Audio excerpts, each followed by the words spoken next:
కెనడాలో కనిపించకుండా పోయిన భారతీయ విద్యార్థిని చివరకు ఓ బీచ్లో శవమై తేలింది. ఆమె కోసం ముమ్మరంగా గాలిస్తున్న పోలీసులు చివరకు చనిపోయినట్టుగా గుర్తించారు. దీనిపై కెనడాలోని భారత రాయబార కార్యాలయం కూడా ప్రకటన చేసింది. కెనడాలో 4 రోజుల కిందట అదృశ్యమైన భారతీయ విద్యార్థిని వంశిక కథ విషాదంగా ముగిసింది. ఆమె అనుమానాస్పదంగా మృతి చెందినట్లు ఒట్టావాలోని భారత హైకమిషన్ వెల్లడించింది. వంశిక మృతికి కారణాలపైన స్థానిక పోలీసుల దర్యాప్తు చేస్తున్నారని తెలిపింది. పంజాబ్లోని డేరా బస్సీ ప్రాంతంలోకి చెందిన వంశిక ఆమ్ ఆద్మీ పార్టీ నేత ఎమ్మెల్యే కుల్జిత్ సింగ్ రాంధావా అనుచరుడు దేవేందర్ సింగ్ కుమార్తె. పంజాబ్లో అండర్ గ్రాడ్యుయేషన్ పూర్తి చేసిన వంశిక 2.5 ఏళ్ల క్రితం కెనడాకు వెళ్లి డిప్లొమా కోర్సు చేస్తున్నట్టుగా సమాచారం.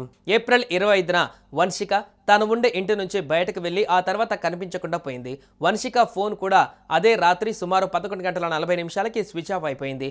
ఏప్రిల్ 26న ఆమె పరీక్షకు హాజరు కావాల్సి ఉండగా ముందు రోజే అదృశ్యమైందని ఒట్టావా హిందూ కమ్యూనిటీ పోలీసులకు పంపిన లేఖలో పేర్కొన్నారు.